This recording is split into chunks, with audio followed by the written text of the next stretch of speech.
নমস্কার বন্ধুরা, আজকে আমরা এই ভিডিওতে আলোচনা করব আমাদের ওয়েস্ট বেঙ্গল গভর্নমেন্টের পক্ষ থেকে লক্ষ্মী ভাণ্ডার, বৃদ্ধ ভাতা ও পাকা ঘরের টাকার ব্যাপারে কিন্তু দুর্দান্ত খুশির সংবাদ ঘোষণা করেছেন। তো আপনাদের জন্য কি খুশির সংবাদ রয়েছে সেটাই আমরা জানব। বলা হয়েছে যে মমতা ব্যানার্জি নিউজ 1 আগস্ট থেকে টাকা ঢুকবে। আজ মুখ্যমন্ত্রীর বড় ঘোষণা, বৃদ্ধ ভাতা, পাকা ঘর, লক্ষ্মীর ভাণ্ডার ইত্যাদি।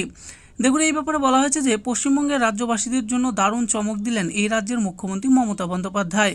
2024 সালের জুলাই মাসের 16 তারিখ পশ্চিমবঙ্গ রাজ্য সরকারের মুখ্যমন্ত্রী মাননীয়া মমতা বন্দ্যোপাধ্যায় পশ্চিমবঙ্গ রাজ্যের মধ্যে চলা লক্ষ্মী ভাণ্ডার থেকে শুরু করে কন্যাশ্রী, সবুজ সাথী, ঐক্যশ্রী ইত্যাদি সমস্ত প্রকল্পের বিষয়ে বিশাল ঘোষণা করে দিলেন। এরপর থেকে পশ্চিমবঙ্গ রাজ্যে কোন কোন প্রকল্পগুলি চলবে, সেই সমস্ত প্রকল্পে কত টাকা করে দেওয়া হবে ইত্যাদি যাবতীয় বিষয়ে নিজের বক্তব্য রাখলেন মুখ্যমন্ত্রী মমতা বন্দ্যোপাধ্যায়।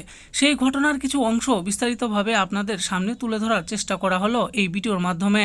তাই ভবিষ্যতে কোন কোন প্রকল্পগুলি থেকে সুবিধা পাবেন আর কোন কোন প্রকল্পগুলি বন্ধ হয়ে যেতে পারে সেই সম্পর্কে জানার জন্য সম্পূর্ণ ভিডিওটি দেখুন। এই দিন এক সভায় মুখ্যমন্ত্রী মমতা বন্দ্যোপাধ্যায় রাজ্যের সমস্ত প্রকল্পগুলি সম্পর্কে বিশদে নিজের বক্তৃতা পেশ করেছেন।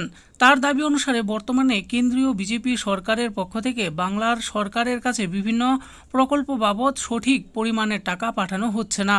এই বিষয়ে চূড়ান্ত নিন্দা করে মমতা বন্দ্যোপাধ্যায় জানান যে বাংলা জুড়ে যে সমস্ত প্রকল্পের ভার কেন্দ্রীয় সরকারের নেওয়ার কথা সেইগুলিতেও অস্বীকার করা হচ্ছে কেন্দ্রের পক্ষ থেকে। কৃষকদের জন্য প্রচলিত বিভিন্ন প্রকল্প, 100 দিনের কর্মীদের বেতন সহ বিভিন্ন খাতে যেখানে কেন্দ্রীয় সরকারের পক্ষ থেকে রাজ্যের টাকা পাওয়ার কথা সেই সমস্ত টাকাই আটকে দেওয়া হয়েছে। পশ্চিমবঙ্গের মহিলাদের সার্বিক উন্নয়নের জন্য সবচেয়ে জনপ্রিয় এবং চর্চিত যে প্রকল্পটি রয়েছে তা হলো লক্ষ্মীর ভাণ্ডার। মুখ্যমন্ত্রীর বক্তব্য অনুযায়ী এই প্রকল্পটিও বন্ধ করার দাবি করা হয়েছে কেন্দ্রীয় সরকারের পক্ষ থেকে। এই দিন মুখ্যমন্ত্রী জানিয়েছেন যে লক্ষ্মীর ভাণ্ডার বাংলার মা বোনেদের অধিকার। বাংলার মা, আম্মা, মাতার, সতী সাবিত্রী, দয়ামন্ত্রীদের হাতে এই প্রকল্পের টাকা তুলে দেওয়া বাংলার সরকারের অন্যতম লক্ষ্য। তাই এক্ষেত্রে লক্ষ্মীর ভাণ্ডার প্রকল্প বন্ধ হবার কোনো রকম সম্ভাবনাই নেই। এমনকি প্রয়োজনে যে ভাতার সীমাবদ্ধতার 60 বছর পর্যন্ত রয়েছে তা বাড়িয়ে আজীবন করে দেওয়ার কথাও বলেছেন মুখ্যমন্ত্রী। কেন্দ্রীয় সরকারের পক্ষ থেকে কোনো রকম সহযোগিতা না পাওয়ার পরেও রাজ্য সরকারের পক্ষ থেকে কোনো রকম প্রকল্প বন্ধ করা হচ্ছে না। এর পাশাপাশি 100 দিনের কর্মীদের যে পরিমাণ টাকা বকেয়া ছিল সেই টাকাও ইতিমধ্যে দিয়ে দেওয়া হয়েছে।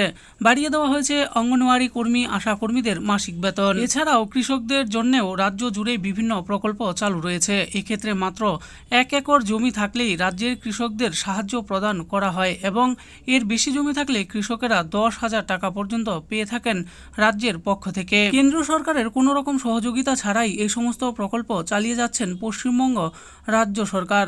ভবিষ্যতেও কোনো রকম প্রকল্প বন্ধ হওয়ার সম্ভাবনা নেই বলেই সাধারণ মানুষকে আশ্বাস দিয়েছেন রাজ্যের মুখ্যমন্ত্রী মমতা বন্দ্যোপাধ্যায়। তো বন্ধুরা, দেখে নিলেন আজকে আমরা ভিডিওতে আলোচনা করলাম ওয়েস্ট বেঙ্গল গভর্নমেন্টের পক্ষ থেকে চালু করা লক্ষ্মীর ভাণ্ডার, বৃদ্ধ ভাতা ও পাকা ঘর বা আবাস যোজনা প্রকল্পের ব্যাপারে। এই সমস্ত প্রকল্পের ব্যাপারে মাননীয় মুখ্যমন্ত্রী কি বলেছেন সেগুলি এই ভিডিওতে আমি বলে দিয়েছি। আশা করি ভিডিওটি আপনাদের ভালো লেগেছে। আর এই ভিডিওটি যদি আপনাদের ভালো লেগে থাকে তাহলে অবশ্যই একটি লাইক করবেন। আরও এরকম নিত্য নতুন স্কিম আপডেট সম্পর্কে জানার জন্য আমাদের এই চ্যানেল গভর্নমেন্ট স্কিম প্রো চ্যানেলটিকে অবশ্যই সাবস্ক্রাইব করবেন। আর এই ভিডিওটি দেখার জন্য আপনাদের সকলকেই অসংখ্য ধন্যবাদ।